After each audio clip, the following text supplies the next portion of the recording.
मी मगाशी बोलताना म्हणाले की सिग्नलवरचा एक माणूस, तर तो एक माणूस म्हणूनच होता माझ्यासाठी. आणि त्या माणसाचं म्हणजे पर्टिक्युलर त्या पुरुषाचं कुणी ऐकून घेत नाही ही भावना त्याच्या आतमध्ये साठत होती. बऱ्याचदा आपण मुलांना सांगतो की तू रडतोयस ना, मुलीसारखं का रडतोस? म्हणजे तिथे आपण ती भावना त्याच्यामध्ये आणतो की तुला बिलकुल रडण्याचा हक्क नाहीये. पण आजही समाजामध्ये आपण असे अनेक पुरुष बघतो, एक मित्र म्हणून बघतो किंवा एक बाप म्हणून बघतो, तर जबाबदाऱ्या खूप असतात. जसं स्त्रियांकडे जबाबदाऱ्या असतात तसं पुरुषांकडे पण असतात. एका रिसर्चनुसार असं म्हणतात की बायकांची जी बोलण्याची क्षमता असते, बायका दिवसभरात 20,000 शब्द बोलू शकतात आणि पुरुष 10,000 शब्द बोलतात. बायकांचा दररोज 20,000 शब्द बोलण्याचा कोटा अगदी सहज पूर्ण होतो. पण पुरुषांच्या बाबतीत तसं होत नाही, कारण ते तेवढ्याला तेवढंच बोलतात.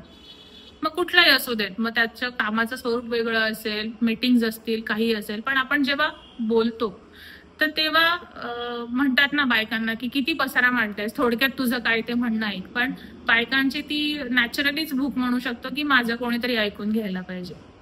आणि मग हे मग त्या वृद्ध बायका असतील, लहान मुली असतील, एखादं लहान मूल पण त्याच याच्यामध्ये असतात. जेव्हा तुम्ही एखाद्या लहान मुलाकडे लक्ष देत नाही, छोटं बाळ असेल, तर त्याला जेव्हा त्याच्याकडे अटेन्शन कॅरी करायचं असतं तेव्हा तो रडतो.